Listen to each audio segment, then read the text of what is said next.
नमस्कार प्रेक्षको, आरोग्य संपदामध्ये मी डॉक्टर विनया पाटील तुमच्या सर्वांचं मनपूर्वक स्वागत करते। प्रेक्षको, आजारपण आणि आजार यामध्ये एक फरक आहे। तो असा की आजार हे विषाणूंमुळे होत असतात, तर आजारपण हे मानवी 7% जे अनेक पैलू आहेत त्या पैलूंमुळे येत असतात। आजारपण आपण स्वीकारतो तर आजार हा आपल्याला होत असतो आणि यात महत्त्वाचा दुवा मधला असतो ती म्हणजे जनजागृती। जनजागृतीसाठीच फार महत्त्वाचा विषय आणि महत्त्वाचा आजार एक आपल्या समोर येतो आणि तो म्हणजे एड्स। प्रेक्षको, या आजाराबाबतीत असं आहे की हा आजार म्हटला म्हणजे अगदीच भीती येते, मृत्यू समोर येतो। मुळातच सध्या त्याची व्याख्या बदललेली आहे। एड्स म्हणजेच मृत्यू ही सुद्धा व्याख्या बदलली आहे। मग अनेक उपचार आलेले आहेत, अनेक औषधं आलेली आहेत, यातून आपण मार्ग काढून बरे होऊ शकतोच। पण सगळ्यात प्रथम आपण हा आजार होऊच नये म्हणून काय केलं पाहिजे यासाठी खास आपण आजचा विषय निवडलेला आहे। आणि विशेष म्हणजे आपल्या सगळ्यांना माहितीच आहे 1 डिसेंबर म्हणजे जागतिक एड्स दिन होता, तर त्या दिनानिमित्त खास आपण आजचा कार्यक्रम निवडलेला आहे एड्स जनजागृती, निदान आणि उपचार। प्रेक्षको, विषय फार महत्त्वाचा आहे आणि हा विषयावर नक्कीच आम्हाला तुमचे प्रश्न सुद्धा अपेक्षित आहे। पण तत्पूर्वी आपण जाणून घेऊया आज आपल्याला यावर मार्गदर्शन करण्यासाठी आलेल्या आहेत महत्त्वाच्या डॉक्टर श्रीकला आचार्य। नमस्कार डॉक्टर, आरोग्य संपदामध्ये आपलं स्वागत आहे। प्रेक्षको, डॉक्टरांची माहिती अशी आहे, डॉक्टर श्रीकला आचार्य या मुंबई जिल्हा एड्स नियंत्रण संस्था येथे अतिरिक्त प्रकल्प संचालिका आहेत। गेल्या 6 वर्षापासून डॉक्टर तेथे कार्यरत आहेत। सेवाभावी त्यांचा स्वभाव आहे आणि सामाजिक आरोग्य, सामाजिक मानसिक आरोग्य यावर त्यांचं काम बघतात। ते गेल्या 26 वर्षापासून आपली सेवा या अविरतपणे देत आहेत। प्रेक्षको, आपल्याकडे दुसऱ्या आपल्या ज्या गेस्ट आलेल्या आहेत त्या आहेत डॉक्टर रुपल पडियार। नमस्कार डॉक्टर, आरोग्य संपदामध्ये आपलं स्वागत आहे। डॉक्टरांची माहिती अशी आहे, डॉक्टर रुपल पडियार या सायन रुग्णालय येथे सहयोगी प्राध्यापिका आहेत। औषध वैद्यकशास्त्र येथे त्या कार्यरत आहेत। तसेच HIV रुग्णांसंबंधित उपचार मार्गदर्शन याबाबत डॉक्टर ART सेंटर सायन रुग्णालय येथे गेल्या 15 वर्षापासून काम करत आहेत। त्यामुळेच आजचा जो विषय आहे फार महत्त्वाचा आहे। येथे तुमच्या मनातील प्रश्न जरूर आमच्यासाठी पोहोचू द्यात।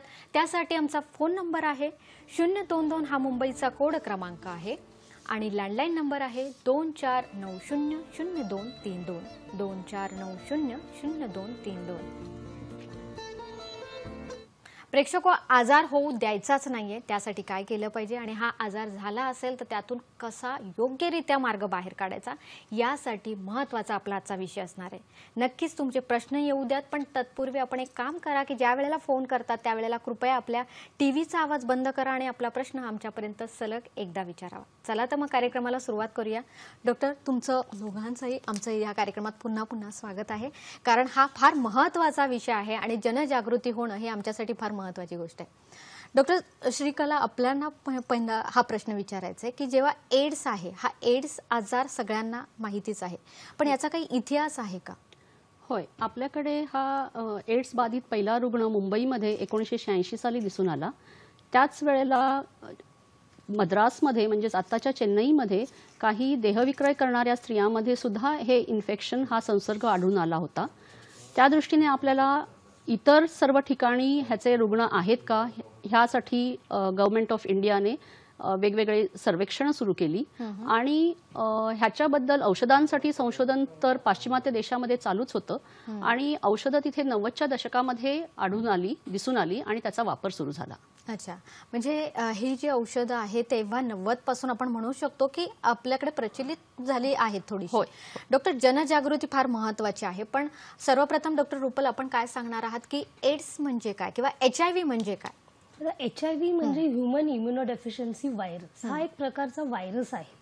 तो जेव्हा शरीरात जातो किंवा कुठल्या एका व्यक्तीला त्याची लागण होते, तो आपली प्रतिकारशक्ती, माणूस आजारपणाला जे लढतो ते आपल्या प्रतिकारशक्तीमुळे, तर ह्या एड्स व्हायरसमुळे शरीराची प्रतिकारशक्तीच कमी होते। आपल्या शरीरात CD4 नावाचे सेल्स असतात, हे आपल्या प्रतिकारशक्तीसाठी फार महत्त्वाचे असतात आणि हा जो HIV विषाणू असतो हा त्या सेल्सवरच अटॅक करतो। त्यामुळे व्यक्तीची प्रतिकारशक्ती कमी होते आणि ती कमी झाल्यामुळे दुसरे जे आजार असतात, संधिसाधू आजार असं आम्ही त्यांना म्हणतो, ते या माणसात प्रभावी होतात आणि त्यामुळे त्या रोग्याला दुसरे आजार लागून तो वीक होऊ शकतो, कमजोर होऊ नक्कीच शकतो. नक्कीच डॉक्टर, कारण हा विषाणू आहे आणि हा आजीवन तुमच्या शरीरात राहतो. यावर आपल्याला अजून लस मिळालेली नाहीये नक्कीच, पण आपल्या हातात हे आहे की याचं संक्रमण होऊ न देणं. डॉक्टर श्रीकला, आपण काय सांगणार आहात की हे संक्रमण कसं होत असतं? HIV संक्रमणाचे प्रामुख्याने 4च प्रमुख मार्ग आहेत. याआधी आपल्याला हे लक्षात घेतलं पाहिजे की जी व्यक्ती HIV संसर्गित असते त्या व्यक्तीच्या रक्तामध्ये हे विषाणू असतात. तो पुरुष असेल तर त्याच्या वीर्यामध्ये असतात आणि स्त्री असेल तर तिच्या योनिस्रावामध्ये असतात. जेव्हा या स्त्रावांची एकमेकांमध्ये सरमिसळ होते तेव्हाच हा विषाणू एका संसर्गित व्यक्तीकडनं दुसऱ्या व्यक्तीकडे जाऊ शकतो. म्हणजेच आपल्याकडे असुरक्षित लैंगिक संबंध हे HIV प्रसाराचं महत्वाचं कारण आहे. म्हणजे 100तल्या 90हून जास्त लोकांना असुरक्षित लैंगिक संबंधामधून हा HIV संसर्ग झालेला असतो. दुसरं महत्वाचं म्हणजे जर स्त्रीला HIV संसर्ग झालेला असेल तर तिच्या गरोदरपणामध्ये किंवा बाळंतपणानंतर हा HIV विषाणू आईकडनं बाळाला जाऊ शकतो. त्याचं प्रमाण आता खूप कमी झालेलं आहे, कारण आपण गरोदरपणामध्ये सगळ्यांचीच चाचणी करतो HIV साठीची, आणि जर HIV चाचणी संसर्ग आहे असं दिसून आलं तर आपण लगेच त्या मातेचे उपचार सुरू करतो आणि ह्या उपचारामुळे शरीरामधील HIV विषाणू खूप कमी होतात. म्हणजे 100मध्ये एकाहूनही कमी बाळाला ह्याची लागण आता आपल्याला दिसून येते आणि ह्याच्यामध्ये आपण खूप आता प्रोग्रेस गाठलेला आहे. तिसरा महत्वाचा मार्ग म्हणजे दूषित सुया किंवा सिरिंजेस उपकरणं जी असतात त्याचा जर वापर झालेला असेल आणि हे सर्वसाधारणपणे जे नशा करतात किंवा शिरेवाटे अंमली द्रव्य घेतात अशा गटामध्ये जर ते सुई आणि इतर उपकरणं सामायिकपणे वापरलेलं असेल आणि एका व्यक्तीला जर संसर्ग झालेला असेल तर त्या व्यक्तीकडनं ज्याच्याबरोबर ती सुई किंवा उपकरण वापरलं जातं, शेअर केलं जातं, त्या व्यक्तींना हा संसर्ग जाऊ शकतो. म्हणजे भारतामध्ये आपण बघायला गेलं तर पंजाब किंवा मणिपूर, मिझोराम ह्या भागामध्ये जिथे युवा वर्गामध्ये ह्या प्रकारचं अंमली सेवन करण्याचा जास्त व्यसन आहे तिथे आपल्याला हे दिसून येतं. आणि शेवटचं आणि सर्वात कमी आता जे दिसून येतं ते म्हणजे संसर्गित रक्त. जर ते गरजू रुग्णाला चढवलं आणि त्याच्यामध्ये HIV विषाणू असतील तर त्यामुळे ज्या व्यक्तीला चढवलं गेलेलं आहे रक्त त्या व्यक्तीला त्याची लागण होणं. पण ते आता आपण सर्व आपल्या ब्लड बँकामधून HIV, हेपॅटायटिस B, C ह्या सर्वांचं टेस्टिंग करणं हे कंपल्सरी आहे आणि ऐच्छिक रक्तदानामधनं हेल्दी डोनर्सकडनं रक्त घेण्यात येत असल्यामुळे आणि ह्याचं प्रमाण आपल्याकडे अगदी 0.2% एवढं कमी झालेलं आहे. नक्कीच, म्हणजे टेक्नॉलॉजी आपली वाढलेली आहे आणि जनजागृती सुद्धा वाढलेली आहे. डॉक्टर, हे आजार आपल्याला बऱ्याच प्रमाणात आपल्याला घालवता येऊ शकतात. डॉक्टर रुपल, आपण काय सांगणार आहेत? जसं मॅडमने सांगितलं की संक्रमणाचे जे पद्धती आहेत की ज्या रस्त्यांमधून शिरकाव होतो संक्रमणाचा, तशा काही गोष्टी आहेत का ज्यामुळे हा आजार होत नाहीत? एक थोडंसं समाजात असं आहे की एकत्र आपण डबा शेअर करतो किंवा घामावाटे. एक्झॅक्टली. हा आजार रक्तावाटे पसरू शकतो जसं मॅडमनी सांगितलं आणि आईकडनं मुलाला होऊ शकतो. पण हा आजार आपल्या अश्रूंमध्ये नसतो किंवा मलमूत्रात नसतो. एकत्र जेवल्याने किंवा हस्तांतरण केल्याने ते आजार पसरत नाही. त्यामुळे त्या पेशंटची अवहेलना करण्याचं काहीच कारण नाहीये. ते फक्त रक्ताने आणि वीर्याने किंवा इन्फेक्टेड मदर पासून त्या बाळाला होऊ शकतं. नक्कीच. डॉक्टर, थुंकीमध्ये किंवा लाळेमध्ये असं काही असू शकतं? नाही, थुंकीमध्ये सुद्धा त्यांनी सुद्धा हा आजार नाही पसरत. पण समजा कोणाच्या तोंडावर काही जखमा असते आणि त्यांनी पसरू शकतो. अच्छा. पण आता सध्या तरुणांमध्ये डॉक्टर असं आहे की थोडंसं फॅड आहे टॅटू काढायचं, तर यामुळे काही होऊ शकतं का? मी म्हणेन हा HIV टॅटूमुळे नाही, पण इनफॅक्ट हिपॅटायटिस B आणि C चा धोका जास्त आहे HIV पेक्षा या टॅटूमुळे. नक्कीच. हे आजार तितकेच गहन आहे जेवढा एड्स आहे आणि आपल्याला थोडक्यातच हे जाणून घ्यायचं की मुळात हा आजार होतो कसा आणि आपण कसं त्याला कधी कधी बळी पडू शकतो. डॉक्टर श्रीकला, आपण काय सांगणार आहात? कारण तुम्ही इतक्या वर्षांपासून तिथे काम करताय, समाजाचा तुम्हाला एक ठाव आहे, तर तुम्ही काय सांगणार आहात की हा आजार जेव्हा पसरत असतो तेव्हा ह्याचं प्रमाण कसं आहे प्रत्येक समाजाच्या भागामध्ये? ओके. आपल्याकडे भारतामध्ये जर आपण बघितलं तर जसं मी सांगितलं 90% लोकांमध्ये ह्याची लागण जी झालेली आहे, म्हणजे आता आपल्याकडे भारतामध्ये जवळपास 23 दशलक्ष रुग्णांना ह्याची 23 लक्ष लोकांना ह्याची लागण झालेली आहे असा अंदाज आहे. त्यापैकी 90% लोकांना त्याची लागण जी आहे ती असुरक्षित लैंगिक संबंधातून झालेली आहे आणि 3 ते 5% ज्या बालकांना ही लागण झालेली आहे ती त्यांच्या मातांकडनं ही लागण झालेली आहे. म्हणजे गरोदरपणी ह्या संसर्गाबद्दल निदान न झाल्यामुळे गरोदरपणी किंवा बाळंतपणानंतर हा संसर्ग त्या बाळापर्यंत पोहोचलेला आहे. आणि काही मगाशी जसं मी म्हटलं की देशाच्या काही भागामध्ये असुरक्षित सुयांचा वापर, दूषित सुयांचा वापर केल्यामुळे तिथल्या युवा गटामध्ये HIV संसर्ग जो झालेला आहे तो या सुयांच्या वापरामुळे झालेला आहे. महाराष्ट्रामध्ये जर आपण बघितलं तर महाराष्ट्रामध्ये सुद्धा आपल्याला अशाच प्रकारची परिस्थिती दिसते. जवळजवळ 93% लोकांना जो लागण झालेली आहे महाराष्ट्रामध्ये तर ती आपल्याला असुरक्षित लैंगिक संबंधातून झालेली दिसून येते. महाराष्ट्रामध्ये साधारणपणे 4 लक्ष रुग्ण असावेत असा अंदाज आहे आणि त्यामधील 3 ते 5% जे बाधित आहेत ते माताकडनं म्हणजे मातेकडनं संसर्गित मातेकडनं बाळाला झालेल्या संसर्गामुळे ते नंतर लक्षात आलेलं आहे. तर ह्यासाठी महत्वाचं जर आपण बघितलं की हा आजार जर आपल्याला आटोक्यात आणायचा असेल आणि तसं UNAIDSचं तसं गोल पण आहे की उद्दिष्ट त्यांनी ठरवलेलं आहे की 2030 पर्यंत आपल्याला ह्या रोगाचं पूर्ण उच्चाटन करायचं आहे. आणि जर ह्या पूर्ण उच्चाटनाचं आपण कार्य घेणार असू तर नवीन संसर्ग कसे होणार नाहीत हे बघणं आणि नवीन संसर्गासाठी मला वाटतं की आपल्याला आपल्या जीवनशैलीकडे थोडंसं लक्ष द्यावं लागणार आहे. नक्कीच. प्रेक्षको, एड्स हा आजार तुमच्याकडे छुप्या मार्गाने येऊ शकतो. मुळातच त्याला ओळखण्यासाठी थोडा काळ जावा लागतो आणि इथेच आपण थोडी काहीतरी आपल्याकडून चूक होत नाही ना हे लक्षात घेणं गरजेचं आहे. या आजारावर अजून आपण प्रकाश टाकणार आहोत, अजून आपण चर्चा करणार आहोत, पण इथे वेळ झाले एका छोट्याशा विश्रांतीची. कुठेही जाऊ नका, बघत राहा कार्यक्रम आरोग्य संपदा.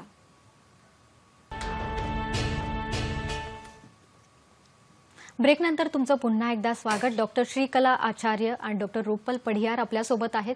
नक्कीच एड्स विषयी आपण माहिती जाणून घेतोच आहे.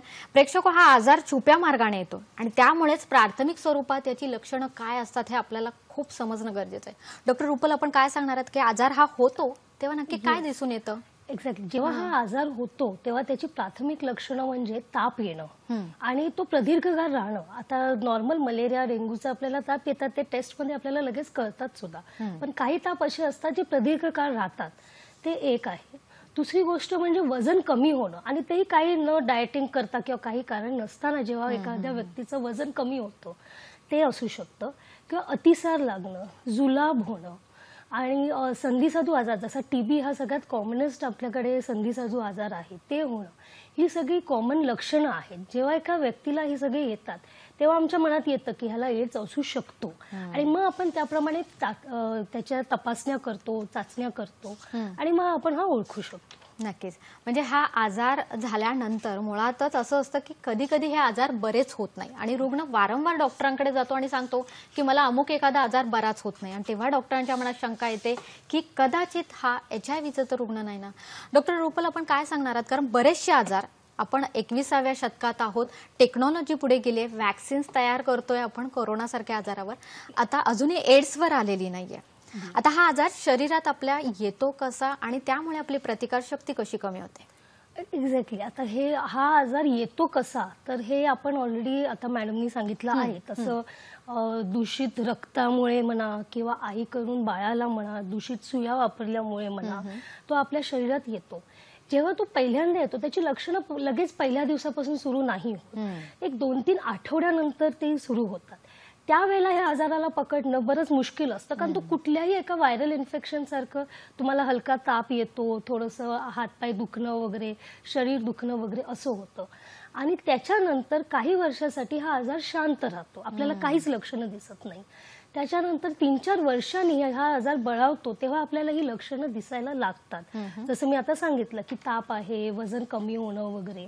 जेव्हा मला या आजाराची शंका येते तेव्हा आम्ही त्यांच्या तपासण्या असतात, एक एलायझा टेस्ट आहे वगैरे, ते आम्ही करून घेतो आणि त्या हिशोबाने मग त्या पेशंटचं आम्ही ट्रीटमेंट करतो. तर आता आपल्या सरकारने ते ICTC सेंटर असं आम्ही त्यांना म्हणतो, म्हणजे एकत्रित समुपदेशन आणि चाचणी केंद्र. तिथे कुठल्याही पेशंटला वाटलं की मला HIV ची टेस्ट करायची आहे तर तो पेशंट तिथे वॉक इन जाऊ शकतो आणि सांगू शकतो की मला ही टेस्ट करायची आहे. आधी आम्ही तिथे त्याचं काउन्सिलिंग करतो, समुपदेशन करतो आणि मग त्या पेशंटच्या परवानगीने त्याच्या रक्ताच्या चाचण्या केल्या जातात आणि त्याच्यात कळतं की त्याला HIV झालेला आहे, तो HIV संसर्गित आहे की नाहीये. नक्कीच. समजा तो HIV संसर्गित असेल तर आपल्याकडे ART सेंटर आहेत, मग आम्ही त्याला त्या हिशोबाने त्याला तिथे रिफर करतो, म्हणजे त्याचे उपचार नीट होऊ शकतात. नक्कीच. डॉक्टर श्रीकला, तुम्हाला हा प्रश्न खास करून विचारायचा आहे, कारण रुग्णाला एकदा कळालं की आपल्याला HIV आहे किंवा HIVचा संसर्ग झालेला आहे, तर अशा वेळेला ते ॲक्सेप्ट करणं, ते स्वीकारणं फार कठीण जातं आणि रुग्ण थोडासा वेळ घेतो, एका डॉक्टरांकडून दुसऱ्या डॉक्टरांकडे जातं. कुठेतरी अजूनही त्या आजाराला अजूनही भीतीचं असं रूप दिलेलं आहे. काय सांगणार आहात याबाबत आपण? हो, हे अगदी बरोबर आहे. जसं डॉक्टर रुपल यांनी सांगितलं की हा संसर्ग झाल्यानंतर त्या व्यक्तीला त्याची अजिबात कल्पना नसते की आपल्याला हा संसर्ग असू शकेल अशीही त्यांना शंका नसते. जेव्हा हा आजार म्हणजेच हा विषाणू शरीरामध्ये आपल्या पांढऱ्या रक्तपेशींना अटॅक करतो, पांढऱ्या रक्तपेशी हळूहळू कमी व्हायला लागतात. सर्वसाधारणपणे ह्यासाठी अटॅक होणाऱ्या ज्या पेशी असतात त्यांना आम्ही T4 सेल्स म्हणतो, म्हणजे CD4 T सेल्स असतात ह्या. तर ह्या लिम्फोसाइट्स जशा कमी व्हायला लागतात तेव्हा एक वेळ येते जेव्हा हे वेगवेगळे संधिसाधू आजार किंवा ह्या आजाराची लक्षणं दिसायला लागतात. आणि बहुतेक वेळा आपल्याकडे असं असतं की व्यक्ती आजारी पडल्यानंतर डॉक्टरकडे जाते की अगोदर घरचे उपचार केले जातात, आज बरं होईल, उद्या बरं होईल असं वाटतं, आणि नंतर मग कमी होत नाही म्हटल्यानंतर ते डॉक्टरकडे जातात आणि मग तेव्हा ज्या टेस्ट लिहून दिल्या जातात त्याच्यामध्ये हे कळतं. बऱ्याच वेळेला ही टेस्टचा रिपोर्ट जरी पॉझिटिव्ह आला आणि आपण आपल्या सर्व जे ICTCs म्हणतो आपण, एकात्मिक समुपदेशन आणि टेस्टिंग सेंटर, तर इथे आपले प्रशिक्षित समुपदेशक असतात आणि हे समुपदेशक रिपोर्ट देताना सुद्धा पूर्णपणे हा HIV संसर्ग म्हणजे काय आणि त्यासाठी उपचार पूर्ण उपलब्ध आहेत, फक्त हे उपचार लाईफ लॉंग घ्यावे लागतात, आयुष्यभर घ्यावे लागतात, त्याची पूर्ण कल्पना देऊन त्याचं समुपदेशन करतात. परंतु बऱ्याच वेळेला ह्या व्यक्तींना हा संसर्ग मला झालेला नसेलच, काहीतरी रिपोर्टमध्ये चुकीचं असू शकतं अशी शंका येत असते आणि मग मानवी प्रवृत्ती आहे की ते अजून 1-2 सेंटर्सना, हॉस्पिटल्सना जाऊन परत एकदा रिपोर्ट करून बघूया असंही लपवण्याकडे थोडासा कल असतो तो आजार. आणि बहुतेक आमच्या समुपदेशकांना ह्या ट्रेनिंग जे आम्ही दिलेलं असतं त्यामध्ये हे निदान जे आहे, हे डायग्नोसिस जे आहे हे ऍक्सेप्ट करणं, म्हणजे हे आपल्याला घेऊन पुढची मार्गक्रमणा करायची आहे. आपल्या आयुष्यात जे बदल होणार आहेत ते आपण ते बदल कसे सकारात्मक दृष्टीने स्वीकारू शकतो आणि हे उपचार सुरू करायचे आहेत. लवकरात लवकर सुरू केले तर आपल्याला पुढे जे इतर संधिसाधू आजार होणार आहेत ते आपल्याला टाळता येऊ शकतील. त्याचबरोबर आम्ही त्यांना हेही मार्गदर्शन करतो की हा आजार हे एक वास्तव आहे, हे इन्फेक्शन तर झालेलं आहे, पण ह्या इन्फेक्शन बरोबर आपल्याला ते ऍक्सेप्ट करण्यासाठी कोणी आपला जवळचा जोडीदार, मित्र, फॅमिली असे कोणी आपल्याला ह्यामध्ये साथ देऊ शकतात का, त्यांना हे डिस्क्लोज करण्यासाठी आपण त्यांना मोटिवेशन देतो. आणि त्या दृष्टीने त्यांनी, कारण ह्या सर्व प्रवासामध्ये मला वाटतं तो एक मानसिक आधार जर घरामधून किंवा त्यांच्या जवळच्या श्रद्धाकडनं मिळाला तर मग त्या पूर्ण प्रवासामध्ये एक धीर पण येतो. तर बऱ्याच वेळेला लोक काय समजतील किंवा लोकांचा काय समज होईल मला हे इन्फेक्शन झालं आहे म्हणजे, अशी एक लोकांच्या मनामध्ये भीती असते आणि ते आजार लपवण्याकडे किंवा त्यातून बऱ्याच वाईट म्हणजे खूप डिप्रेशनमध्ये वगैरे जाणं किंवा आत्यंतिक स्टेप घेणं, पण असं करण्याची गरज नाहीये, कारण हा आता पूर्णपणे मॅनेजेबल क्रॉनिक इलनेस आम्ही जे म्हणतो अशा प्रकारचं आता त्याचं स्वरूप आहे. हे उपचार घेऊन व्यक्ती 20 ते 30 वर्ष किंवा त्याहूनही जास्त आमच्याकडे आता आहेत मुंबईमध्ये, भारतामध्ये, कारण उपचार आता सर्वत्र उपलब्ध आहेत. नक्कीच प्रेक्षको, मुळातच आपल्याला हे जाणून घ्यायचं आहे की हा आजार जो आहे हा बाकी आजारांसारखाच आहे. जसं डायबिटीज होते आणि बीपी होतं, आपण आयुष्यभर औषधं घेतो, तसा हा आजार एखाद्या गोळीने सुद्धा तुम्ही आयुष्यभर खूप छान जगू शकतात. तुमचं आयुष्यमान अगदी सण सगळे साजरे करू शकतात. बऱ्याच गोष्टी आहे, आयुष्यातले टप्पे सुद्धा पार पडू शकतात. डॉक्टर, तुम्हाला हे खास विचारायचं आहे, कारण लोकांना हे माहिती नाहीये की HIV आणि एड्स हा इथे एक बराच कालावधी जातो. तर यातला फरक काय आहे HIV आणि एड्स मधला? ओके. HIV हा जो शब्द आहे हे इंग्लिश एका शब्दाचा आद्याक्षरापासून आपण केलेलं ते संक्षिप्त रूप आहे, ज्याच्यामध्ये H ह्युमन, I इम्युनोडेफिशियन्सी आणि V व्हायरस, म्हणजेच मानवामध्ये रोगप्रतिकार शक्ती कमी करणारा विषाणू, ह्याचं ते संक्षिप्त रूप आहे. हा विषाणू जो असतो ते विषाणूचं नाव आहे. विषाणू शरीरात शिरल्यानंतर जी हळूहळू शरीरामधली रोगप्रतिकार शक्ती कमी होत जाते आणि एक टप्पा असा येतो की आपण म्हणतो की CD4 सेल्स ज्या आहेत त्या 300 पेक्षाही कमी झाल्यात. नॉर्मल व्यक्तीमध्ये म्हणजे आपल्यामध्ये हे 800 ते 1000 वगैरे अशा ह्या पांढऱ्या रक्तपेशी असतात. त्या जेव्हा 300 पेक्षाही कमी होतात, 350 पेक्षाही कमी होतात, जेव्हा वेगवेगळे संधिसाधू आजार दिसायला लागतात त्या व्यक्तीमध्ये, तेव्हा त्यापुढे आपण ती एड्सची स्टेज आली असं म्हणतो. म्हणजे वेगवेगळे संधिसाधू आजार शरीरामध्ये ठाण मांडून राहतात, एकाच वेळेला वेगवेगळ्या जीवाणू विषाणूमुळे संसर्ग होतात, तेव्हा आपण त्याला एड्सची स्टेज असं म्हणतो. परंतु हा मधला टप्पा जो असतो तो काही जणांच्या बाबतीमध्ये 5 ते 10 वर्षाचा सुद्धा असू शकतो. म्हणजे त्या व्यक्तीची शारीरिक स्थिती कशी आहे, इतर व्यसनामुळे शरीर पोखरलेलं असेल तर बहुधा ती स्थिती लवकर येईल एड्सची. पण जर ती व्यक्ती स्वतःचं न्यूट्रिशन किंवा आहार बाकीचं जर सगळं व्यवस्थित ठेवत असेल तर ही लक्षणं दिसायला जास्त वेळ सुद्धा लागू शकतो. नक्कीच. त्यामुळे HIV हा संसर्ग आहे. ह्या संसर्गामुळे अजिबात त्या व्यक्तीला माहिती नसतं की हा संसर्ग झालेला आहे. तर एड्स हा खूप पुढचा टप्पा आहे, जेव्हा ती सर्व संधिसाधू आजारांची लक्षणं दिसायला लागतात. म्हणजे HIV ते एड्स हा मधला जो आपण टप्पा म्हणू शकतो, हा आपण अनेक औषधांनी पुढे ढकलू शकतो. 8 ते 10 वर्ष नाही, अनेक वर्ष सुद्धा तुम्ही ह्यापर्यंत पोहोचू शकत नाही. फक्त गरज आहे ती तुम्हाला पुढे होऊन काही गोष्टी स्वीकारायची. डॉक्टर, आपण श्रीकला मॅडम, आपण काही सांगू शकतात का एखादा नंबर की जिथे आपले प्रेक्षकही कॉल करू शकतात आणि माहिती घेऊ शकतात? हो, अर्थातच. आपल्या भारत सरकारने ह्या संबंधी कुठलीही माहिती, म्हणजे आपल्याला टेस्ट कुठे करून घ्यायची, उपचार कुठे उपलब्ध आहेत, यासाठी एक हेल्पलाईन सुरू केलेली आहे, टोल फ्री हेल्पलाईन आहे, ज्याचा नंबर आहे 1097 1097. तर ह्या हेल्पलाईनवर 24 तास 15 भाषांमध्ये आपल्याला समुपदेशन मिळू शकतं आणि कुठे आपण जाऊन ही माहिती घ्यायची आहे, आपल्या जवळचं कुठलं केंद्र आहे, ज्या कुठल्या जिल्ह्यामध्ये गावामध्ये आपण आहोत तिथून जवळच्या सेंटरला आपल्याला तिथून आपल्याला संदर्भित केलं जातं. हे सांगण्यामागचा मुद्दाच हाच आहे की 1097 इथे जर तुम्ही फोन केला तर तुमच्या मनातल्या शंकाही दूर होतील. तुम्हाला कुठे जायचंय, कुठे उपचार घ्यायचंय हे खूप गरजेचं आहे. कारण डॉक्टर, एक वेगळ्या आपण म्हणू शकतो वेगळ्या रस्त्याने जाण्यापेक्षा योग्य रस्त्याने तुम्ही नक्कीच हा आजार दूर करू शकतात आणि तो हमखास आपण रस्ता म्हणू शकतो ART सेंटरकडे जाणारा असतो. डॉक्टर, ART सेंटरकडे कसं पाठवलं जातं? म्हणजे एखाद्या जनरल फिजिशियन, जनरल डॉक्टरकडे जेव्हा रुग्ण येतो तेव्हा तो तिथपर्यंत कसा पोहोचतो? हो ना. बेसिकली जसं मी म्हटलं की हे HIVचं निदान कुठे होतं. HIVचं निदान हे एका रक्तचाचणीमधनं केलं जातं. ही रक्तचाचणी जी आहे ह्याचे सुद्धा काही प्रकार आहेत. आपल्याकडे रॅपिड टेस्टचा आपण वापर करतो आणि ह्या रॅपिड टेस्ट आपल्याकडे, म्हणजे महाराष्ट्राचं जर आपण उदाहरण घेतलं तर अगदी प्राथमिक स्वरूपाच्या ज्या स्क्रीनिंग टेस्ट असतात, म्हणजे टेस्ट केल्याबरोबर आपल्याला अर्ध्या तासात रिपोर्ट मिळतो, तर अशा प्रकारच्या टेस्ट आता सर्व प्राथमिक आरोग्य केंद्र जी आहेत राज्यामधली, ह्या सर्व प्राथमिक आरोग्य केंद्रामध्ये ही टेस्ट उपलब्ध आहे. ह्या टेस्टमध्ये जर पॉझिटिव्ह रिपोर्ट आला तर फक्त आपल्याला ते कन्फर्मेशन करावं लागतं. आपण फक्त त्या एका टेस्टच्या रिपोर्टवर व्यक्ती HIV संसर्गित आहे असं सांगत नाही, तर त्याचं कन्फर्मेशन करण्यासाठी आपण जवळच्या जे सब डिस्ट्रिक्ट हॉस्पिटल असतं किंवा रुरल हॉस्पिटल असतं, उपजिल्हा रुग्णालय असतं किंवा रुरल हॉस्पिटल असतं, ग्रामीण रुग्णालय असतं, तिथे आपल्याकडे ह्या ICTCs म्हणजे इंटिग्रेटेड काउन्सिलिंग आणि टेस्टिंग सेंटर आहेत, जिथे प्रशिक्षित समुपदेशक आणि लॅब टेक्निशियन्स असतात. तिथे आपण 3 पद्धतीने रक्ताचीच चाचणी करतो आणि ती व्यक्ती HIV संसर्गित आहे हे किंवा नाही ह्याची खातरजमा करून त्याप्रमाणे त्या व्यक्तीला समुपदेशन करतो.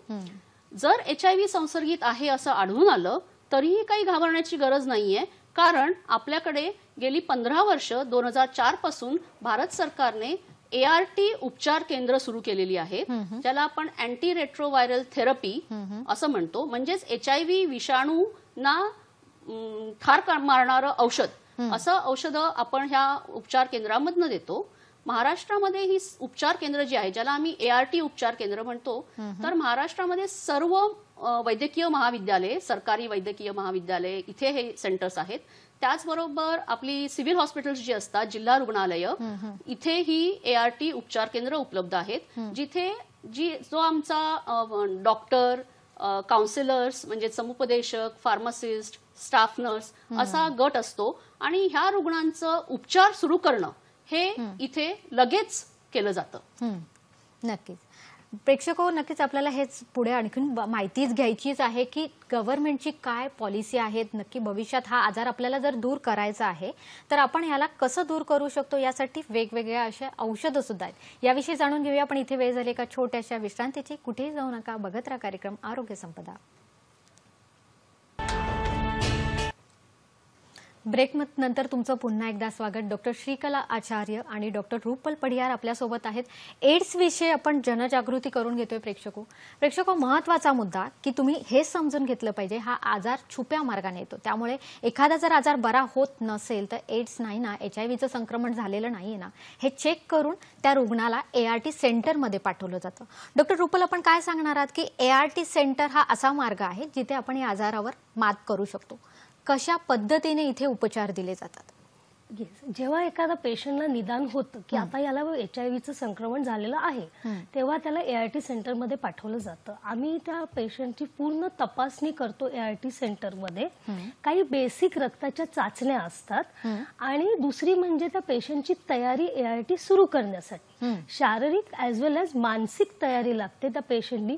कारण हे जे आपले ART आहे, जे अँटी रेट्रोव्हायरल ट्रीटमेंट आहे, ही लाईफ लॉंग म्हणजे आयुष्यभर घेण्याची ट्रीटमेंट आहे. ही एकच गोळी आहे, पण ती आयुष्यभर नियमितपणे घेतली पाहिजे. तर त्याची शारीरिक तयारी आम्ही कशी टेस्ट करतो, त्या बेसिक रक्ताच्या काही चाचण्या असतात, हिमोग्लोबिन असतं, काही लिव्हरचे चाचण्या असतात, काही किडनीसाठी चाचण्या असतात, TB झालाय की नाही हे बघण्यासाठी आम्ही त्याचे एक्सरे काढतो. ह्या काही बेसिक चाचण्या आम्ही करून घेतो. दुसरं म्हणजे कावीळ. HIV बरोबर कावीळ होण्याचं प्रमाणही जास्त असतं. त्यामुळे हेपॅटायटिस B आणि हेपॅटायटिस C ह्याच्याही आम्ही चाचण्या त्याच्याबरोबर करून घेतो. ही झाली त्या पेशंटची शारीरिक तयारी ART देण्यासाठी. दुसरी म्हणजे मानसिक. हा पेशंट एकतर ऑलरेडी त्याला HIV झालेला आहे या धक्क्यात असतो, त्यातून त्याची तयारी की आता हे औषध आपल्याला आयुष्यभर घ्यायचं आहे. थोडं तुम्ही म्हणाला तसं तर स्टिग्मा असतो आहे अजून या गोष्टीसाठी. त्यामुळे त्याची मानसिक तयारी, मग त्याच्याबरोबर जो जोडीदार असतो त्याचं काउन्सिलिंग करणं किंवा जो सहचारी असतो त्याचं काउन्सिलिंग करणं आणि ह्या पेशंटच्या मनाची तयारी की आता आपल्याला हे औषध घ्यायचं, ह्याच्यासाठी आमचे ट्रेन समुपदेशक असतात. ते त्या पेशंटची तयारी करून घेतात आणि मग ह्या सगळ्या चाचण्या झाल्यावर आम्ही त्यांचे टेस्ट म्हणजे CD4 सेल्स, हे CD4 मी तसं म्हटलं, हे आपल्या शरीराची प्रतिकार शक्ती आहे. हे सेल्स आपल्याला त्या आजारपणाशी लढण्यासाठी मदत करतात. तर आम्ही ती CD4 ची चाचणी करतो आणि त्यानुसार आता आपण सगळ्यांनाच ART ची ट्रीटमेंट चालू करतो. त्या ART ची ट्रीटमेंट म्हणजे ही एकच गोळी असते, पण त्या एका गोळीमध्ये 3 प्रकारची औषधं असतात. ह्याला आम्ही म्हणतो फर्स्ट लाईन ART ट्रीटमेंट. ही आपल्या सगळ्या सेंटर्समध्ये मिळते. म्हणजे अगदी प्राथमिक केंद्रापासून ते महाविद्यालयांच्या सेंटरमध्ये जे आहे तिथे आपण ही फर्स्ट लाईन ट्रीटमेंट चालू करतो. पेशंट जेव्हा सुरू झालं त्या पेशंटला ART की दर 6 महिन्यांनी वर्षांनी सुद्धा आपण त्याच्या रक्ताच्या चाचण्या करतो, जसं CD4 आहे, व्हायरल लोड आहे. त्याने आपल्याला कळतं की हा आजार आटोक्यात आलेला आहे की नाही, हा विषाणूचं प्रमाण कमी झालेलं आहे की नाही, त्याची प्रतिकार शक्ती वाढते की नाही, आणि त्या हिशोबाने आम्ही ट्रीटमेंट चालू ठेवतो. नक्कीच. डॉक्टर, जसं तुम्ही आता म्हणाला व्हायरल लोड असतो, तर आपल्याला कळू शकतं का की व्हायरल लोड कमी झालेला आहे किंवा याची काही तपासणी किंवा आहे का, चाचण्या आहे का? Yes, exactly. आता एकदा पेशंटला आपण ART सुरू केली की तेव्हा ते बेसिस असतं CD4 काउंट म्हणजे पेशंटची प्रतिकार शक्ती. तर पहिल्या 1 वर्ष आम्ही पेशंटचं फक्त CD4 काउंटच बघतो. पेशंटने 1 वर्ष ART घेतलं की मग आम्ही त्याचं व्हायरल लोड करतो. तर व्हायरल लोड म्हणजे काय, तर ते त्या विषाणूचं प्रमाण म्हणजे त्या पेशंटच्या शरीरात ते विषाणूचं प्रमाण किंवा टक्केवारी किती आहे हे आपल्याला त्या व्हायरल लोडमुळे कळतं. तर व्हायरल लोड जेवढं कमी तेवढं चांगलं, ह्याचा अर्थ विषाणू आटोक्यात आलेला आहे. तर त्याच्यासाठी नक्कीच टेस्ट आहे. आता 2017 पासून आपल्याकडे सगळ्या महाविद्यालयांमध्ये जे ART सेंटर्स आहेत तिथे आपण हे व्हायरल लोड टेस्टिंग करतोय आणि त्या हिशोबाने आपल्याला कळतं की पेशंटचं आजार हा कंट्रोलमध्ये आहे की नाही. म्हणजे ART सेंटरमध्ये जी एक गोळी दिली जाते त्या गोळीने हे HIV जे विषाणू आहेत त्यांचं प्रमाण कमी केलं जातं आणि त्यांना मारलं जातं. म्हणजे तुम्हाला समजू शकतं ह्याच्यामधून की आपल्याला जर HIV पासून जर दूर राहायचं असेल, HIV एड्स आजाराला लांब ठेवायचं असेल तर ही गोळी घेणं अपेक्षित आहे. डॉक्टर श्रीकला, आपण काय सांगणार आहात? कारण जिथे आपल्याला एक समजतं की ठराविक वेळेला आपण म्हणू शकतो काही वर्षांपूर्वी समाजातल्या एखाद्या भागाकडेच बघितलं जायचं की खास करून या भागामध्येच हा आजार दिसतो. पण सध्याच्या काळात काय चुकतंय? हा आजार कसा अगदी सुशिक्षित लोकांपर्यंत पण पोहोचलेला आहे? होय, सुरुवातीच्या काळामध्ये जेव्हा भारतामध्ये हा आजार दिसून आला तेव्हा ह्या आजाराचं प्रमाण जे होतं, संसर्गाचं प्रमाण, हे आपल्यामध्ये जे आपल्या समाजामध्ये जे जोखमीचं वर्तन करणारे गट असतात, म्हणजेच जे देहविक्री करणाऱ्या स्त्रिया असतात किंवा समलिंगी संबंध करणारे असतात किंवा जे शिरेवाटे नशेचं सेवन करतात, तर अशा जणांमध्ये, अशा लोकांमध्ये, कारण त्यांचं जोखमीचं वर्तन असतं त्यामुळे ह्यांच्यामध्ये HIV संसर्ग होण्याचा धोका सुद्धा जास्त असतो आणि प्रमाण सुद्धा जास्त आपल्याला दिसून आलेलं होतं. त्यामुळे भारत सरकारने जे HIV नियंत्रण कार्यक्रम आपण गेली 30 वर्ष राबवतो आहोत, तर त्यामध्ये असं आपण केलेलं आहे की ह्या गटामध्ये परिवर्तन, त्यांचं जे वर्तणूक आहे ती लेस रिस्की करण्याच्या दृष्टीने, म्हणजे त्यांचं जोखीम कमी करण्याच्या दृष्टीने आपण त्यांच्याच मधले सखी जे असतात किंवा पियर्स आपण जे म्हणतो त्यांच्यामधून त्यांना आपण माहिती देतो. त्यासाठी न्यूरोजचं आपण डिस्ट्रीब्युशन करतो. त्याचबरोबर त्यांचं प्रत्येक 6-6 महिन्यांनी आपण रेग्युलर मेडिकल चेकअप करतो. त्यांना HIVचा संसर्ग झालेला आहे का किंवा गुप्तरोगांचा संसर्ग झालेला आहे का हे बघून त्यांना आपण लगेच उपचारावर आणतो.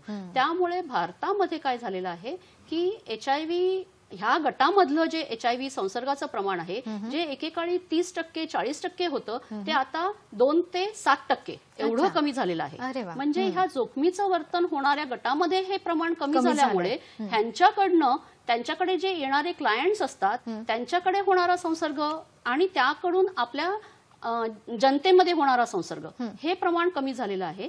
सध्या भारतामध्ये हजारामध्ये फक्त 2 व्यक्ती ह्या HIV संसर्गित असू शकतात आणि हे सर्व जे प्रमाण कमी झालेलं आहे ते आपल्या हे जे नियंत्रणासाठी जे वेगवेगळे उपक्रम या जोखमीचं वर्तन असणाऱ्या गटामध्ये करण्यात आलेले आहेत, त्याचाच ही फलश्रुती आपण म्हणू शकतो. नक्कीच. म्हणजे निरोध वापरणं हे सध्याच्या काळात फार महत्त्वाचं आहे आणि त्यामुळेच बहुतेक आपण हे आजार, अगदी आपण म्हणू शकतो STD सारखे सुद्धा आजार जे आहेत ते आपण दूर करू शकतो. यामुळे सुद्धा एड्स सारख्या आजाराला आपण आमंत्रण देत असतो. हे समजून घेण्याची गरज आहे, कारण हे फार महत्त्वाची गोष्ट आहे. आपल्या देशात हीच गोष्ट एक न समजल्यामुळे हा आजार आपण अजूनपर्यंत दूर करू शकलो नाहीये. डॉक्टर रुपल, आपण काय सांगणार आहात की आता जेव्हा एखाद्या कुटुंबातल्या एखाद्या व्यक्तीला, आपण म्हणू शकतो की जोडपं असेल आणि एखाद्या महिलेला किंवा पुरुषाला, दोघांपैकी एकाला जर पुरुषाला झाला असेल हा आजार, तर त्याच्यापैकी जोडीदाराने काय काळजी घेतली पाहिजे आणि कसं तुम्ही त्याचं समुपदेशन करतात? एक्झॅक्टली. समजा एखाद्या पुरुषाला तो आजार झाला असेल तर त्यांनी सगळी काळजी घेतली पाहिजे की त्याच्या जोडीदाराला त्याचा संसर्ग होऊ नये म्हणून. तर पहिली गोष्ट म्हणजे त्या पुरुषांनी ART सुरू करायला पाहिजे. ARTचा मूळ उद्देश काय आहे? त्याच्यामुळे त्याचं व्हायरल लोड कमी होतं. त्यामुळे व्हायरल लोड कमी झाल्यामुळे ते पसरण्याचं प्रमाण फारच कमी होऊन जातं, नगण्य होऊन जातं. ही पहिली गोष्ट. दुसरी गोष्ट म्हणजे हा आजार कसा पसरतो? तर असुरक्षित लैंगिक संबंधामुळे. तर त्या पेशंटला झाला असेल तर त्यांनी संबंध ठेवताना प्रोटेक्शन म्हणजेच आपलं निरोध हे वापरलं पाहिजे. ऑफकोर्स त्यांनी ह्याच्या आधी आपल्या जोडीदाराला विश्वासात घेऊन त्याच्या कंडिशनबद्दल वगैरे सगळी माहिती दिलेली असलेली पाहिजे.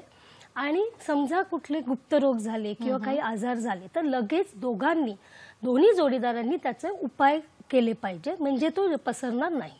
नक्कीच. यासोबतच डॉक्टर रुपल, आपण काय सांगणार आहात? कारण प्रतिकारशक्ती HIV रुग्णांची अगदी कायमस्वरूपी तशीच राहणं गरजेची असते. यासाठी त्यांना शिधा वाटप वगैरे असं सुद्धा दिलं जातं का? किंवा त्यांचं आपण म्हणू शकतो काउन्सिलिंग केलं जातं का? कारण वेगवेगळ्या गटातली लोक येतात इथे. एक्झॅक्टली. तर HIV ला आपण का घाबरतो? कारण त्याची या आजारात आपली प्रतिकारशक्ती म्हणजे जे CD4 सेल्स आहेत ते कमी होतात. तर हे वाढवण्याचे एक उपाय म्हणजे आपण ART देतो, अँटीरेट्रोव्हायरल थेरपी देतो, औषधोपचार करतो. त्याचबरोबर पेशंटचं खाणपिण हे चांगलं राहणं हे फार महत्वाचं आहे, म्हणजे त्याचं डाएट आणि न्यूट्रिशन. तर आम्ही त्यांना जेव्हा ते येतात, ते काउन्सिलिंगसाठी येतात, तेव्हा आम्ही नेहमी त्यांना सांगतो की तुम्ही तुमच्या डाएटकडे लक्ष द्या. तर त्याच्यात प्रोटीन्स जास्त घेणं किंवा जे विटॅमिन्स असतात, न्यूट्रियन्स असतात ते जास्त घेणं, बरं चरबीयुक्त जे पदार्थ असतात ते कमी खाणं, हे सगळं आम्ही त्यांना नेहमीच काउन्सिलिंग करत असतो जेव्हा जेव्हा ते ART सेंटरमध्ये येतात. आणि हो, आपल्या काही काही आरोग्य सेंटर्समध्ये, ART सेंटरमध्ये शिधा वाटप हे सुद्धा चालू असतं. कारण जे एकदम कमी गटातले लोक असतात ते नाही घेऊ शकत न्यूट्रिशियस फूड, तर त्यांच्यासाठी आपण ही योजना राबवतो की त्याच्यात त्यांना शिधा वाटप करतो आपण. नक्कीच. डॉक्टर श्रीकला मॅडम, आपण काय सांगणार आहात? कारण 90-90-90 ही एक छान संकल्पना आहे, याचा अर्थ काय? ज्या UNAIDS ही जी संघटना आहे त्यांनी आपल्या म्हणजे सर्व जगामध्ये HIV, TB आणि मलेरिया या आजारांसाठी हे 2020 पर्यंत 90-90-90 हे उद्दिष्ट गाठण्यासाठी आपल्याला ठेवलेलं आहे. त्याच्यामध्ये पहिला 90 म्हणजे काय, तर जर 100 HIV बाधित रुग्ण असतील समाजामध्ये तर त्यातल्या 90% लोकांचं निदान होणं, म्हणजे त्यांना माहीत पडणं की मला हा संसर्ग झालेला आहे. तर हे एक उद्दिष्ट आहे.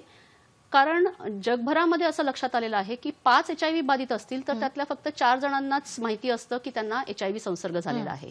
भारतामध्ये सुद्धा ह्याचं प्रमाण 76% इतकं आहे. म्हणजेच उरलेल्या 24% लोकांना आपल्याला HIV संसर्ग झालेला आहे हे माहीतच नाहीये. आणि ह्या आजाराची लक्षणं कुठली कधीही दिसत नसल्यामुळे लवकर ते टेस्टिंग करण्यासाठी नाही गेले तर ह्या आजाराचं निदान होणार नाही आणि त्यांच्यामध्ये तो आजार बळावू शकतो, त्यांच्या जोडीदाराला हा संसर्ग होऊ शकतो, त्याच्या कुटुंबापर्यंत हा संसर्ग जाऊ शकतो. म्हणून आपण म्हणतो आहोत की ज्या व्यक्तीचं आतापर्यंतच्या आयुष्यामध्ये कधीही असुरक्षित लैंगिक संबंध आलेले असतील अशा व्यक्तीने स्वतःहून पुढे जाऊन जवळच्या प्राथमिक आरोग्य केंद्रामधनं स्वतःची चाचणी केली आणि खात्री करून घेतली की HIV संसर्ग झालेला नाहीये ना, तर मग आपण हे उद्दिष्ट गाठू शकतो. म्हणजे आजाराची लक्षणं दिसल्यानंतर हॉस्पिटलमध्ये जाण्यापेक्षा सुरुवातीलाच जर हे केलं गेलं प्रत्येक प्रौढ व्यक्तीने, प्रत्येक सुजाण व्यक्तीने, तर मग हे आपण उद्दिष्ट गाठू शकू.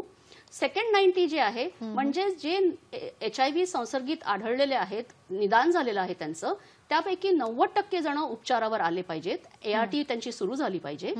आणि तिसरं 90 म्हणजे हे जे उपचारावर HIV संसर्गित रुग्ण आहेत त्यापैकी 90% जणांमध्ये त्यांचा विषाणू कंट्रोलमध्ये म्हणजेच नियंत्रणामध्ये असेल, हजाराहून कमी त्याची संख्या असेल रक्तामध्ये, प्रत्येक रक्ताच्या थेंबामध्ये, तर आपण ते थर्ड 90 म्हणजे ती व्यक्ती व्हायरली सप्रेस्ड झाली, म्हणजे त्या व्यक्तीमधला HIV आजार विषाणू हे नियंत्रणात आले असं आपण म्हणतो. म्हणजेच आपल्याला 90-90-90 हे उद्दिष्ट गाठण्याचं ठरवलेलं आहे. आणि त्या दृष्टीने भारतामध्ये बऱ्यापैकी आपण महत्वाचा पल्ला गाठलेला आहे. जसं मी मगाशी म्हटलं की 76% लोकांना माहिती आहे, परंतु अजूनही 24% लोकांना त्याच्याबद्दल माहित नाहीये. जे निदान झालेले आहेत त्याच्यामधले जवळपास 84% रुग्ण उपचारावर आहेत आणि ज्यांची तपासणी करण्यात सुरू झालेली आहे त्यांच्यामध्ये सुद्धा 84% जणांमध्ये आपल्याला विषाणूंचं प्रमाण नियंत्रणात आढळून आलेलं आहे. नक्कीच. त्यामुळे प्रेक्षको, ज्या कुणाच्या मनात जर अशी शंका येत असेल तर त्यांनी 1097 वर आपले प्रश्न विचारावेत, आपल्या प्रश्नांची उत्तरं घ्यावीत. यासोबतच तुम्ही हे समजून घ्या की एकदा जर टेस्ट निगेटिव्ह आली तर ती पुन्हा डॉक्टर करायला लावतात आणि ती पुन्हा करणं सुद्धा अपेक्षित असतं. हा आजार होऊ नये यासाठी चाचणी ही सगळ्यात पहिली पायरी आहे. यासोबतच आपण समजून घेणार आहोत की या व्यक्तींचं जीवनमान, आयुष्यमान कसं असतं. इथे वेळ झाली एका छोट्याशा विश्रांतीची. कुठेही जाऊ नका, बघत राहा कार्यक्रम आरोग्य संपदा. ब्रेक नंतर तुमचं पुन्हा एकदा स्वागत. डॉक्टर श्रीकला आचार्य आणि डॉक्टर रुपल पडियार आपल्या सोबत आहेत. प्रेक्षको, एड्सवर कशी मात करायची यावर आपण मार्गदर्शन घेतोय, पण एक फोन आलेला आहे आपल्यासोबत. डॉक्टर दीपक कर्णिक बोलतायत आपल्याशी डोंबिवली येथून. नमस्कार डॉक्टर. नमस्कार डॉक्टर, आपलं स्वागत आहे. आपला प्रश्न विचारू शकता, डॉक्टरांशी बोलू शकतात आपण. हा मॅडम, मला विचारायचं होतं की CD4 काउंटचा आता कट ऑफ काय आहे आणि लाईफ एक्सपेक्टन्सी आता एड्स पेशंटची किती आहे म्हणजे? नक्कीच डॉक्टर श्रीकला, आपण काय सांगणार आहात?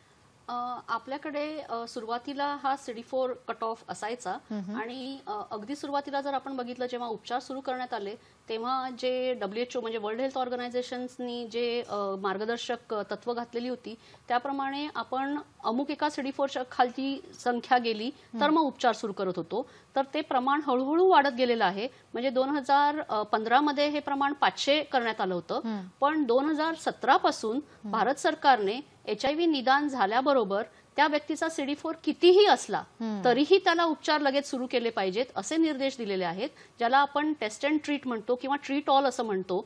तर त्या अंतर्गत आपण आता सर्व HIV संसर्गित रुग्णांना त्यांचा CD4 जरी चांगला असला, नॉर्मलच्या जवळपास जरी असला, तरीही आपण त्यांना लगेच ART उपचार सुरू करतो. ह्यामुळे काय होतं की त्यांची प्रतिकार शक्ती व्यवस्थित राहते, संधिसाधू आजार किंवा एड्स पर्यंतचा त्यांचा जो प्रवास आहे तो आपल्याला टाळता येतो आणि ह्यामुळे त्या व्यक्तीचं आरोग्य सुद्धा जे आहे ते अबाधित किंवा चांगलं राहतं आणि हे उपचार लवकर सुरू करण्याचे फायदे आहेत.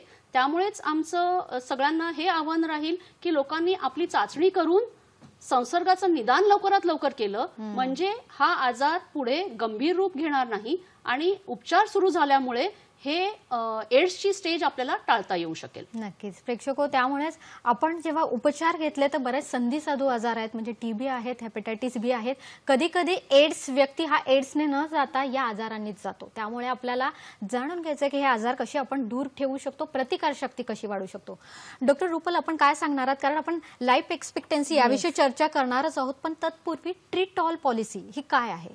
ट्रीट ऑल पॉलिसी म्हणजे 2017 मध्ये आपल्या केंद्र सरकारने हा निर्णय घेतला की जेव्हा एका पेशंटला निदान झालं की HIV पॉझिटिव्ह आहे तो, तर त्याचं CD4 काही असो, नॉर्मल रेंजमध्ये सुद्धा असलं तरी सुद्धा त्याला उपचार देण्यात येतात. तो स्त्री असो, पुरुष असो, गरोदर बाई असो किंवा लहान बाळ असो, त्या सगळ्यांना आपण CD4 चांगला असला तरी त्यांना ट्रीटमेंट देतो. ह्यालाच म्हणतात ट्रीट ऑल, म्हणजे टेस्ट अँड ट्रीट.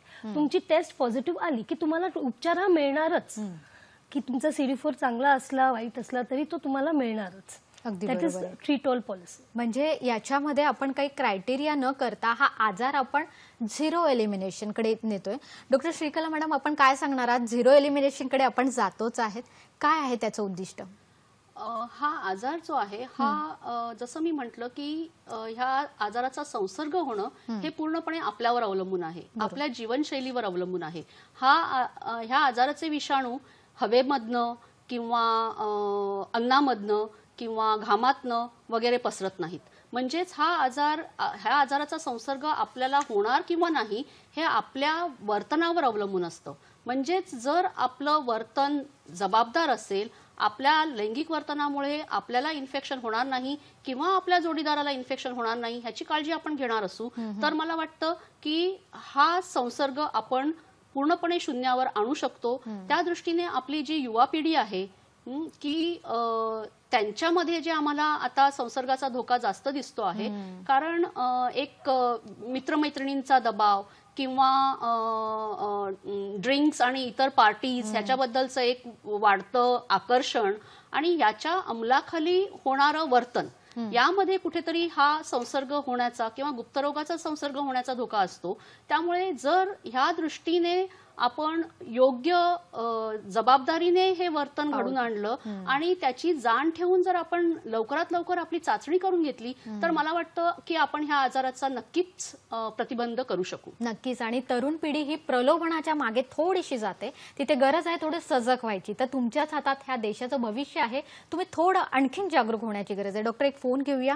क्रांती राणे बोलतात आपल्याशी नांदेड इथून. नमस्कार क्रांतीजी. हो नमस्कार मॅडम. आपला प्रश्न विचारा. मी म्हणाले ते एड्सचे लक्षण कसे दिसून येतात म्हणाले मी. बरं, धन्यवाद. डॉक्टर रुपल, आपण काय सांगणार आहात? क्रांती, एड्सची लक्षणं म्हणजे मी सांगितल्याप्रमाणे की अगदी ताप थोडक्यात. येतो आणि तो ताप बराच दिवस राहतो. प्रदीर्घ ताप आपण ज्याला म्हणतो तो, की जे आपल्या बेसिक चाचण्या केल्यावर सुद्धा जो जात नाही तो ताप येतो, किंवा जुलाब होणं, अतिसार होणं आणि ते सुद्धा बरेच दिवसांसाठी राहणं हा एक लक्षण असू शकतं. वजन कमी होणं, म्हणजे आम्ही म्हणतो माणसाच्या 10% वजन कमी झालं एका महिन्यात तर नक्कीच आपल्या मनात एड्सची शंका येते. आणि संधिवात आजार जसे टीबी आहे हे जेव्हा होतं तेव्हा आपल्याला एड्सची शंका येते मनात. तर असं काही असेल तर आपण नक्कीच तुमच्या जवळच्या सेंटरमध्ये जाऊन टेस्ट करून घ्या. नक्कीच. आणि यासोबत जेव्हा एखादा आजार बराच होत नसेल, सारखा तो आजार होत असेल, तर तिथे सुद्धा आपल्याला थोडंसं लक्ष ठेवायची गरज असते की HIV सारखा आजार तर नाही ना. आणि हे तुम्ही तुमच्या डॉक्टरांना अगदी मोकळेपणाने बोलू शकतात, घाबरण्याची गरज नाहीये. डॉक्टर श्रीकला मॅडम, आपण काय सांगणार आहात की कोरोना सारखा काळ होता आणि जिथे आपल्याला लॉकडाऊनमध्ये सगळे अडकलेलं होतं, अशा वेळात आपण रुग्णांपर्यंत कसे पोहोचला होतात, उपचार कसे मिळाले होते? हो, कोरोनाची ही जी महामारी आली आणि ह्या महामारीमुळे जे आपल्या देशातच नाही सर्व जगामध्ये जे उपचार देणारे डॉक्टर्स होते, म्हणजे डॉक्टर रुपल पण इथे आहेत, तर उपचार देणारे डॉक्टर्स आणि सर्व कर्मचारी वृंद जो कोरोनाच्या प्रतिबंधामध्ये किंवा त्याच्या उपचारासाठी बिझी होता, त्याचबरोबर आमचे जे रुग्ण होते ते सुद्धा जिथे कुठे गेलेले आहेत तिथे ते अडकून पडले, किंवा टाळेबंदीमुळे त्यांना प्रवास करून सेंटरपर्यंत पोहोचणं, उपचारासाठी जाणं, ह्याच्यामध्ये काही वेळेला अडचणी आलेल्या आहेत. त्यामुळे आपण राज्यामध्ये सुद्धा अशी व्यवस्था केलेली होती की जवळचं जे प्राथमिक आरोग्य केंद्र आहे तिथे त्यांचे उपचार सुरू राहतील. त्याचबरोबर काही ठिकाणी म्हणजे जरी त्यांचं रजिस्ट्रेशन, जरी त्यांचं नाव एका ART केंद्रामध्ये असेल, पण ते जिथे कुठे अडकलेले आहेत तिथून त्यांनी ते त्यांचं उपचार पुस्तिका दाखवून उपचार लगेच त्यांना मिळावेत, ही सुद्धा आपण योजना केलेली होती. त्याचबरोबर जिथे रुग्णांना घराबाहेर पडणं शक्य नव्हतं, म्हणजे जसं आपण त्या ठिकाणी कंटेनमेंट झोन झालेला आहे, तर तिथे त्या व्यक्तीला त्याच्या घरपोच औषधं कशी देता येतील ही सुद्धा व्यवस्था HIV नियंत्रण संस्थेकडनं करण्यात आलेली आहे, जेणेकरून रुग्णांचे उपचार सातत्य चालू राहील, ते उपचार थांबवले जाणार नाहीत. आणि बऱ्यापैकी आपण हे गाठण्यामध्ये यश मिळालेलं आहे. आता रुग्ण परत सेंटर्समध्ये पोहोचता आहेत. त्यांच्या ज्या तपासण्या 6 महिन्यापासून होऊ शकलेल्या नव्हत्या, व्हायरल लोड टेस्टिंग वगैरे, हे सगळं आता सुरू करण्यात आलेलं आहे. आणि मला असं वाटतं ह्याच अनुभवामधनं इतरांनी सुद्धा स्वतःचं टेस्टिंग करून निदान जे आता प्रलंबित आहे, डायग्नोसिस जे प्रलंबित आहे, त्यासाठी पुढे आलं पाहिजे आणि आपल्या लक्षणांकडे दुर्लक्ष न करता नजीकच्या आरोग्य केंद्राकडे जाऊन आपली डॉक्टरांकडनं तपासणी करून घेतली पाहिजे. नक्कीच. प्रेक्षको, व्हॉट्सअप आहे, मेसेजेस आहे, इथे आपण नको तेवढा वेळ बऱ्याच गोष्टी बघत असतो, पण इथे गरज आहे योग्य मार्गदर्शनाची आणि तीच आमच्या माध्यमातर्फे आम्ही देत असतो. डॉक्टर रुपल, आपण काय सांगणार आहात? डॉक्टर दीपक यांनी सुद्धा प्रश्न विचारला होता की लाईफ एक्सपेक्टन्सी कशी असते, आयुष्यमान कसं असतं? आज आपल्याकडे उत्तम उपचार अवेलेबल आहेत. आपण म्हणजे जगाच्या पाठीवर कुठेही गेला तर त्याचे बेस्ट उपचार आपल्याकडे उपलब्ध आहेत. त्यामुळे डेफिनेटली लाईफ एक्सपेक्टन्सी ही वाढलेली आहे. आज आपल्याकडे निदान झाल्यापासून जवळजवळ 30 वर्ष जे हे औषधं घेऊन व्यवस्थित आपलं आयुष्यमान जगत आहेत असे पेशंट आहेत की त्यांना दुसरे कुठलेही संधिसाधू आजार झालेले नाहीत. दुसरी गोष्ट, जेव्हा आपण ही औषधं सुरू करतो तर काही वर्षांनी हे विषाणू त्या औषधाला तेवढे रिस्पॉन्ड करत नाही, त्यांचं व्हायरल लोड वाढत जातं आणि CD4 कमी होत जातं. तर त्याच्यासाठी आज आपल्याकडे सेकंड लाईन ART सुद्धा अवेलेबल आहे. जे फर्स्ट लाईन ART तर आहेच, पण त्याच्याबरोबर आपल्याकडे सेकंड लाईन ART आणि एक फार कमी प्रमाणात जे पेशंट असतात की त्यांना सेकंड लाईनही नाही चालू शकत, तर त्यांच्यासाठी आपल्याकडे आज थर्ड लाईन ART सुद्धा अवेलेबल आहेत. त्यामुळे घाबरून जाऊ नका. लाईफ एक्सपेक्टन्सी नक्कीच आज चांगली आहे, व्यवस्थित आहे आणि आपल्याकडे त्याचे उपचार सुद्धा आहेत ज्यांनी आपण हा विषाणू आटोक्यात आणू शकतो. नक्कीच. डॉक्टर, आता अशा रुग्णांचं लग्न वगैरे होतात का? हा एक थोडासा वेगळा प्रश्न आहे, पण काय सांगणार आहात अगदी थोडक्यात? हो, एक्झॅक्टली. हा एक फार सेन्सिटिव्ह इश्यू आहे की एखाद्या पेशंटला संसर्ग झाला असेल तर तो लग्न करू शकतो का? हो, डेफिनेटली ते लग्न करू शकतात. पण सगळ्यात पहिली गोष्ट म्हणजे तुम्ही तुमचे जे पार्टनर असतात त्यांना विश्वासात घ्या, तुमच्या कंडिशनबद्दल सांगा. समजा तो पेशंट ART घेत असेल तर त्याचे विषाणू आटोक्यात असतील तर त्याचा संसर्ग किंवा तो त्या ट्रान्समिशन करण्याचं प्रमाण फारच कमी असतं. त्यांनी HIV पॉझिटिव्ह पेशंटशी करावं किंवा HIV निगेटिव्हशी करायचं, हा टोटली त्यांचा प्रश्न आहे. पण त्यांनी औषधं नीट नियमित घ्यावी आणि जे आपण प्रोटेक्शन म्हणतो म्हणजे निरोध आहे किंवा ते बॅरियर प्रोटेक्शन आहे ह्याचा वापर करून आपल्या सहचारणीचे सुद्धा प्रोटेक्शन करावं अशी अपेक्षा आहे. थोडक्यात सुजाण होणं खूप गरजेचं आहे. प्रेक्षको, आजचा कार्यक्रम कसा वाटला हा जरूर आमच्यासाठी अभिप्राय गरजेचा आहे आणि हा अभिप्राय तुम्ही आम्हाला पाठवू शकतात या माध्यमांद्वारे. facebook.com/ddsahyadri.in इथे तुम्ही आम्हाला फॉलो करू शकतात. youtube.com/user/ddsahyadri इथे आमचे सर्व कार्यक्रम बघू शकतात. याशिवाय आरोग्यसंपदा19@gmail.com इथे मेल करू शकतात आणि ट्विट करू शकतात @ddsahyadri. प्रेक्षको, नक्कीच जनजागृती जी आहे ते आपल्या हातातलं सध्याच्या काळातलं एक आयुध आहे आणि हे जनजागृतीद्वारेच नक्कीच योग्य मार्गदर्शन घेऊन आपण हे आजार दूर करू शकतो. यातलाच एक आजार आहे एड्स आणि हा आजार कसा दूर करायचा यासाठी डॉक्टरांनी आपल्याला खूप छान मार्गदर्शन केलेलं आहे. डॉक्टर, तुम्ही इथे आलात, वेळात वेळ काढून इथे आलात. Doctor Shrikala madam, doctor Rupal madam, तुमचे खूप खूप आभार आहेत. आमच्या प्रेक्षकांपर्यंत सुद्धा तुम्ही छान माहिती दिलीत त्याबद्दल आपले धन्यवाद.